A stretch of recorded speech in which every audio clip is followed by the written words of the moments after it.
হে কি, জল নেই? জল শেষ হয়ে গেল নাকি? এই জানো তো, গ্রামের সব জলাশয়ের জলস্তর না নেমে গেছে, পুকুরও শুকিয়ে গেছে, কুয়োতে জল অনেক নিচে চলে গেছে। কি যে হবে কে জানে। এই বছর তো বৃষ্টি হয়েছে কম, তার উপর মানুষজন জল ব্যবহারের চেয়ে নষ্ট করে বেশি। দেখি, মহারাজকে বলতে হবে।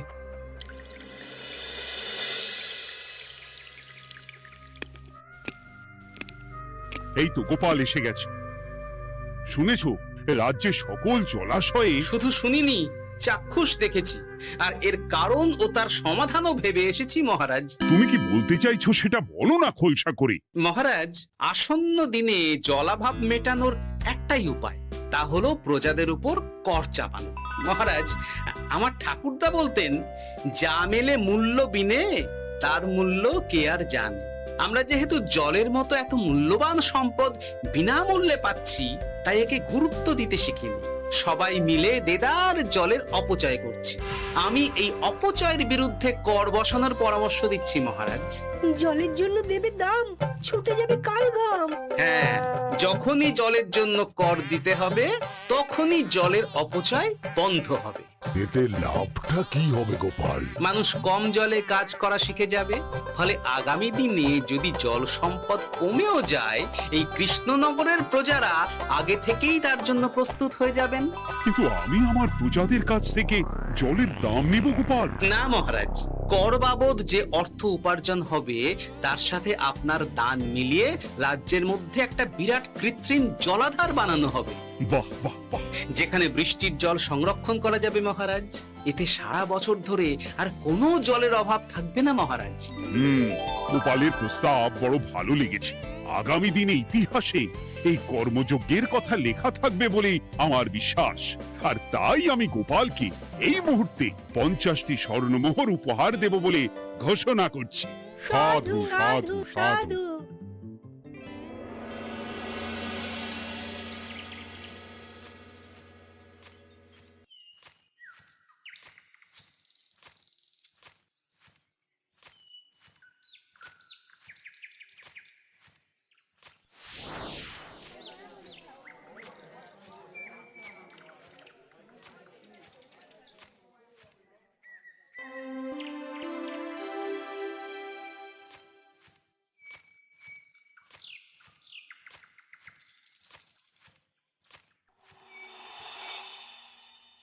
মানে আমার এই এতটুকু স্বাদ তুমি পূর্ণ করবে না?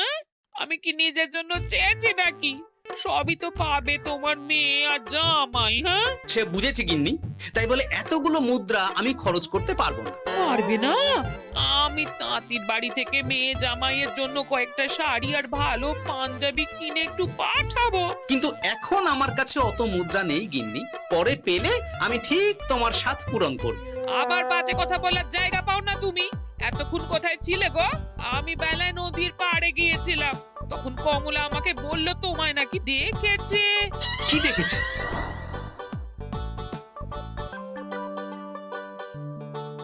কোথায় গেল? এত বড় মুদ্রা থলে কি হাওয়াতে উবে গেল নাকি? এই রে, এ তো মহা ঝামেলা। কখন কি যে গিন্নিকে খবর দিচ্ছে সেটা টেরও পাইনি। বলি মুখে কুলু পাটলে যে বড়, বলি রাজা মশাইয়ের কাছ থেকে যে এত রোজগার করো, সেই মুদ্রা যায় কোথায়? আহ, কানের মাথা খেও না তো। আমি কি তোমার কোনো কিছুর অভাব রেখেছি? বলো একবার। খাওয়া পড়া কোনো কিছুর তো কোনো খামতি নেই তোমার। মানছি রাখোনি, কিন্তু তাই বলে আমিও তোমার স্ত্রী, তোমার গিন্নি গো গিন্নি, তাই না? আমার তো জানার অধিকার আছে নাকি যে তোমার উপার্জনের অর্থ করি সব কোথায় যাচ্ছে? জানবে জানবে, সব জানবে। এখন কিছু খেতে দাও দেখি, পেটে ছুঁচোয় ডন বৈঠক মারছে। না, এরপর থেকে আর মহারাজের কাছে উপহার পেলে ওইভাবে খোলা হাটের মধ্যে দিয়ে আসা যাওয়া করা যাবে না।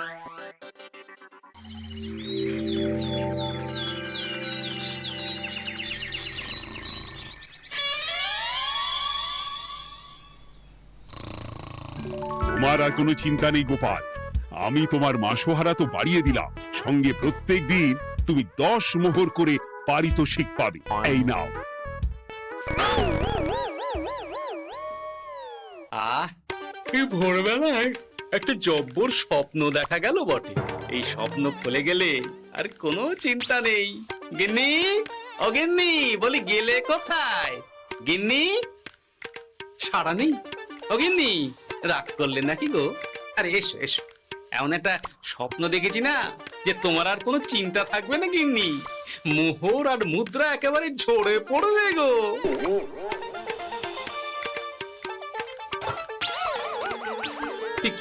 এইসব ফলাহার সাজিয়ে রেখে গেল কোথায় গিন্নি? নিজের বাপের বাড়িতে তো যাবে না, কেউ নেই সেখানে। মেয়ের বাড়ি গেল নাকি? না, মেয়ের বাড়িতে তো গিন্নি যায় না। তাহলে না না, খালি পেটে এত ভাবতে পারছি না।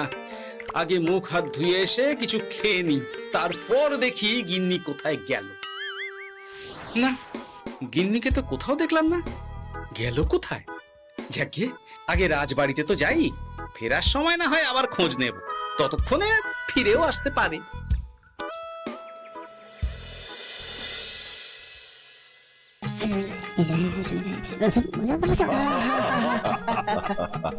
বাহ বাহ বাহ, একেই বোধহয় বলে সঙ্গগুণ। অনেকদিন এত হাসি নিয়ে। যা বলেছেন মহারাজ। হাসির চোটে পেটে ধরছে খিল। কর্তার গিন্নিতে দেখছি রয়েছে অনেক মেল। কি গিন্নি, তুমি এখানে কি করছো? একই গোপাল, তুমি রাজসভায় এলে যে বড়। তুমি নাকি রাজসভার কাজ থেকে অবসর নিতে চেয়েছো? হ্যাঁ, এই কথা কে বললো মহারাজ? এই তো উনি বললেন। বলি আমি আবার কি করব? তুমি আমায় একটা কাজ দিলে আর সেটা আমি করব না বলো? আমি তোমায় কাজ দিলাম? কি কাজ? বাবা গোপাল, তুমি কি আকাশ থেকে পড়লে নাকি? তুমিই তো তোমার গিন্নিকে বলে পাঠিয়েছো যে তুমি আর রাজসভার কাজে যোগ দিতে চাও না। তোমার নাকি আর কাজে মতি নেই, তুমি বিশ্রাম চাও। এই রে, গিন্নি দেখি ভয়ঙ্কর চাল দিয়েছে। আমার নামে রাজসভায় এসে এইসব বলেছে। তাই কথা ঠিকই গোপাল, যে তোমার অবসর গ্রহণের কথা শুনে আমি বিশেষ মনমরা হয়ে পড়েছিলাম। কিন্তু তোমার গিন্নি যেভাবে রাজসভায় হাসি মজা হুল্লোড় পরিবেশন করছে, তাতে আমার মনে হচ্ছে এ সাপে বড় হয়েছে। এই বেলা যদি গোপালকে কায়দা করে রাজসভা থেকে তাড়ানো যায়, তাহলে আমার পথ থেকে বিরাট বড় একটা কাঁটা উপড়ে ফেলা যাবে। গোপাল গিন্নি সবার মধ্যে বিলিয়েছেন হাসি, তার জন্য রাজামশাই হয়েছেন ভারী খুশি। হ্যাঁ গোপাল, তাই আমি ঠিক করেছি তোমার স্থানে আমি তোমার গিন্নিকেই বহাল করব। হ্যাঁ, তোমার সঙ্গে ঘর সংসার করে ওর বুদ্ধি বেশ খোলতাই হয়েছে, সেটা বোঝাই যাচ্ছে। এছাড়াও আমাদের অনেক পরামর্শ দিয়ে সাহায্যও করতে পারবে। তাছাড়া উনি মহিলা বলে অন্দরমহলেও যেতে পারবেন, রানীমাও খুশি হবেন বলেই তো আমার বিশ্বাস। কি গোপাল গিন্নি, তোমার এই কাজ করতে কোনো আপত্তি নেই তো? আপত্তি কেন থাকবে মহারাজ? আমি ধন্য আপনি আমায় এত বড় সম্মান দিচ্ছেন বলে। এ তুমি আমার কত বড় সর্বনাশ করলে গিন্নি। তুমি কিনা শেষে আমার চাকরিটাই খেলে। এটা গোপালের জন্য বড় ভালো হলো, তাই না? কোনো কাজ করতে হবে না, কিন্তু রোজগার আগের মতোই থাকবে। অবসর আর উপার্জন একসাথে। না হে গোপাল, তুমি আর এখানে কাঁচু মাচু মুখে দাঁড়িয়ে না থেকে নিজের বিশ্রামে ব্যাঘাত ঘটিও না। আমাকে সবার কাজ শুরু করতে দাও। যথা আজ্ঞা মহারাজ।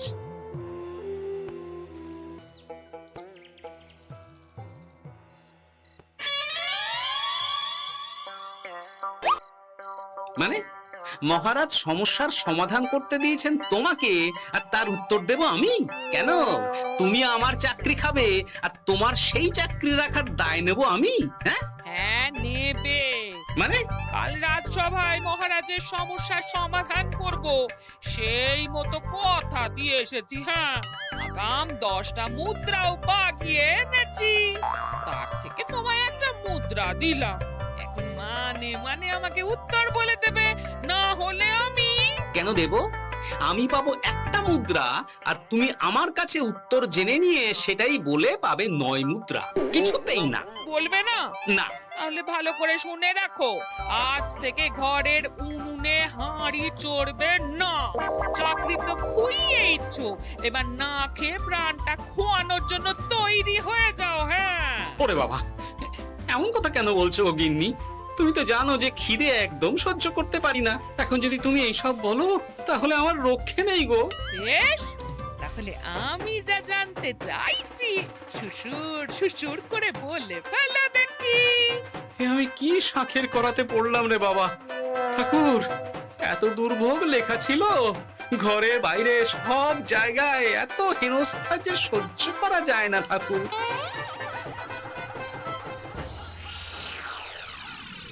একেই তো বলে গো গিন্নি, মেঘ না চাইতেই জল। এতদিন কতভাবে চেষ্টা করেছি গোপালকে রাজসভা থেকে তাড়াবার, আর গোপাল নিজেই কিনা রাজসভা থেকে পালিয়ে গেল। সব বলছো? তোমার শরীর ঠিক আছে তো? শরীর মন সব ঠিক আছে, তবে গোপালের বদলে কাকে বহাল করা হয়েছে শুনলে তোমার মাথা ঘুরে যাবে। কাকে? গোপাল গিন্নিকে। আমার কিন্তু বিষয়টা খুব একটা সরল ঠেকছে না গো। গোপাল ভাঁড়ের বুদ্ধি তো আর যে সে বুদ্ধি নয়। উনি যাই করেন খুব ভেবে চিন্তে করেন, এর পেছনে আবার কোনো মতলব নেই তো। এটা তুমি মন্দ বলনি গিন্নি, গোপালকে নিয়ে সত্যি কোনো বিশ্বাস নেই। ও কখন কি ঘোট পাকাচ্ছে বলা যায় না।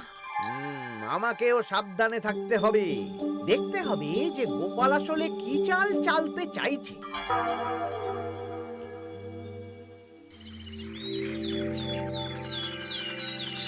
হ্যাঁ গোপাল গিন্নি, এই একটাই প্রশ্ন আমায় সারা রাত ধরে জাগিয়ে রেখেছে। মানুষ মরে ভূত হয়, ভূত কি মরে? তাহলে ভূত মরলে কি হয়? ইয়ে মানে মহারাজ, এই প্রশ্নের উত্তর আমার আজকে দিতে ইচ্ছে করছে না। হ্যাঁ, আমি না হয় আপনাকে আগামীকাল এই প্রশ্নের উত্তর দেব, ঠিক আছে? হ্যাঁ, গাছ থেকে পড়ে গেলে জাপটে ধরে ডালকে। আজকের প্রশ্নের উত্তর উনি দেবেন কালকে। না হে গোপাল গিন্নি, তা হয় না। এই প্রশ্ন আমাকে সারা রাত বিচলিত করেছে। আবার যদি আজকেও এই প্রশ্নের উত্তর না পাই, তাহলে তো আবার একটা নিদ্রাহীন রাত আমাকে কাটাতে হবে। ইয়ে মানে আমি বলছিলাম কি মহারাজ, গোপাল গিন্নি তো সদ্য এই কাজে বহাল হয়েছে, তাই তাকে তো একটু সময় দেওয়া দরকার নাকি? কিন্তু প্রশ্নের উত্তর না পেলে যদি মহারাজের শরীর খারাপ হয়, তার দায় কে নেবে মন্ত্রী মশাই? এই রে, এখন আমি কি করব? এ তো মহা বিপদে পড়লাম দেখছি। আচ্ছা মহারাজ, ঠিক আছে ঠিক আছে, আমি এই প্রশ্নের উত্তর দেব, কিন্তু আমার না একটু সমস্যা আছে। খোলা হাওয়াতে গিয়ে না দাঁড়ালে আমার ঠিক মাথা খোলে না, তাই বলছিলাম। তাই না হয় যাও, হাওয়া খেয়ে এসে মাথাটা খোলতাই করে নাও, কিন্তু এই প্রশ্নের উত্তর আমাকে আজকেই দিতে হবে। হ্যাঁ, উফ, এই যে কি সমস্যা! সারাদিন ঘরে বসে থেকে থেকে তো আমার সারা গায়ে বাদ ধরে গেল। সেই সকালবেলা আমাকে ফলাহার করিয়ে দিয়ে গিন্নি তো চলে গেছে রাজবাড়িতে চাকরি করতে। এদিকে আমার যে পেটে কিচ্ছুটি নেই, তার কি হবে? মহারাজ দোকানে গিয়ে যে ভালো মন্দ খাবো তারও উপায় নেই, তাহলেই তো কাঁড়ি কাঁড়ি খরচা। না, একবার দেখি তো উনুন ধরিয়ে অন্তত ভাতটা চাপাতে পারি কিনা, তাহলে গিন্নির ওই হাঁড়ি না চড়ার হুমকির হাত থেকে অন্তত বাঁচা যাবে।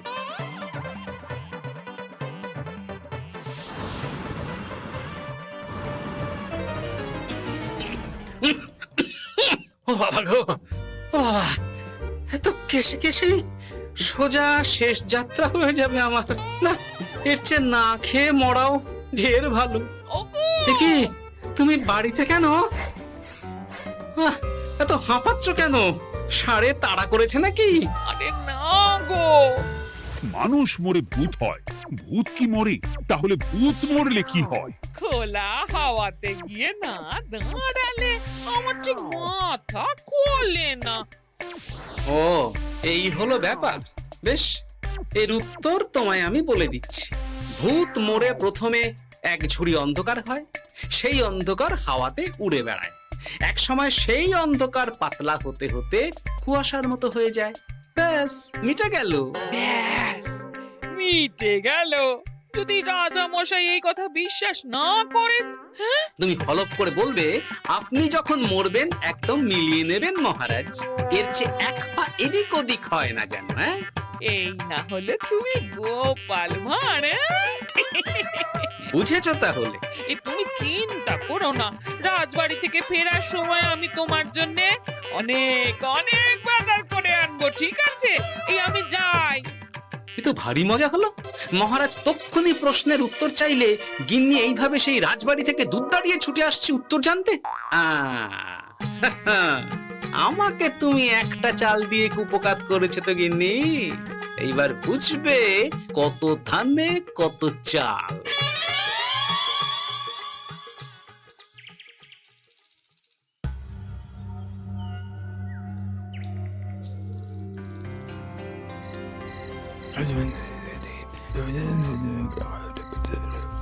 বুঝেছিস তো তোর কাজটা? খুব বুঝেছি গোপাল দাদা। নেই, এবার লেগে পড় দেখি।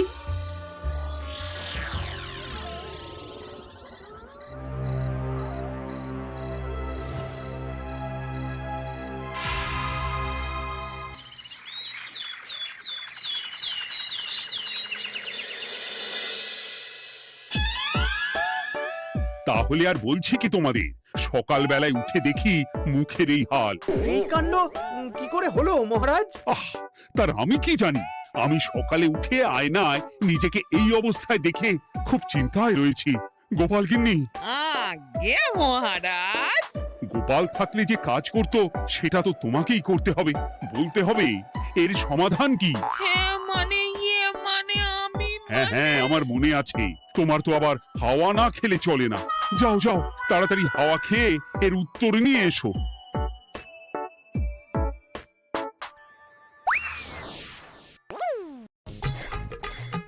এই জন্য তুমি এত দূর ছুটে এলে গিন্নি?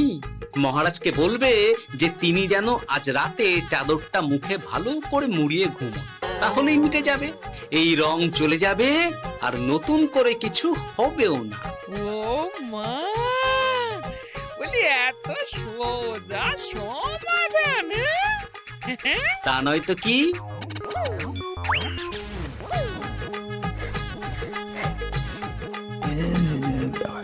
কাল সারা রাত আকাশে একবার দেখলাম চাঁদ উঠেছে, আর একবার দেখলাম ঘোর অমাবস্যা। এর কারণ কি? একই রাতে দুই তিথি হয় কি করে? মানে আর একটা সমস্যা। হ্যাঁ, এটা আগে বললেই তো হতো মহারাজ।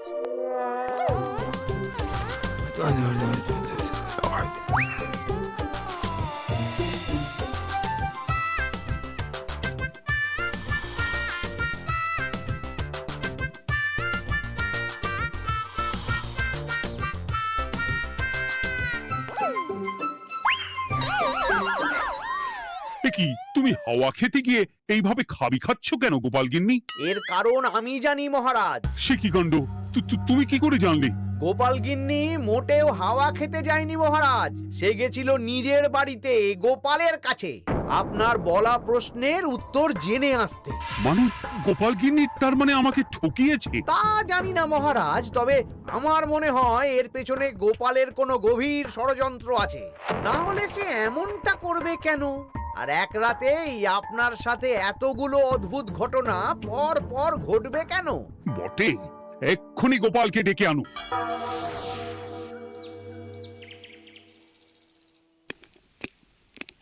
না মহারাজ, আমি সত্যি অবসর চেয়েছিলাম, আর তাই আমার গিন্নি আপনার কাছে এসে বলেছিল। ওর কোনো দোষ নেই মহারাজ।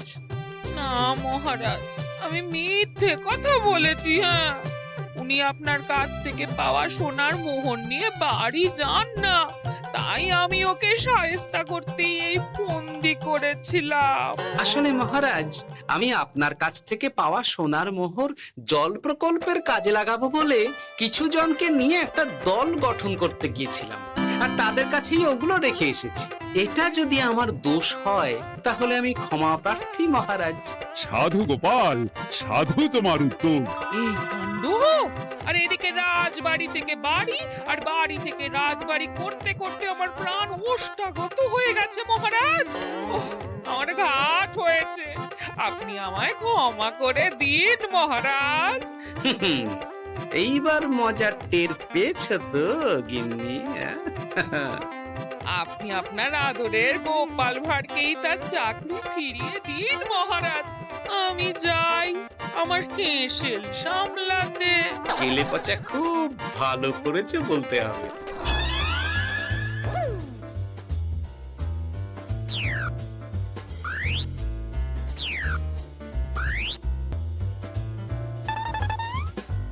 তবে মহারাজ, অমাবস্যা পূর্ণিমা সব আমার বুদ্ধিতেই কেলেপচা করেছিল। আপনার ওই মুখের রং, ওটি একটি বিশেষ রং যার আয়ু একদিন, তাই ওটা এমনিই মিলিয়ে গেছে। হ্যাঁ, সেই বরং ভালো। তুমি তোমার গিন্নিকে নিস্তার দাও গোপাল। তাছাড়া আমিও আমার গোপালকে ছেড়ে আর থাকতে পারছি না। যথা আজ্ঞা মহারাজ। আমারও যে আর এই অবসর ভালো লাগছে না মহারাজ। গোপাল ছাড়া রাজসভা যে লাগে ফাঁকা ফাঁকা, তাই তো আবার চাকরিতে তাকে বহাল রাখা।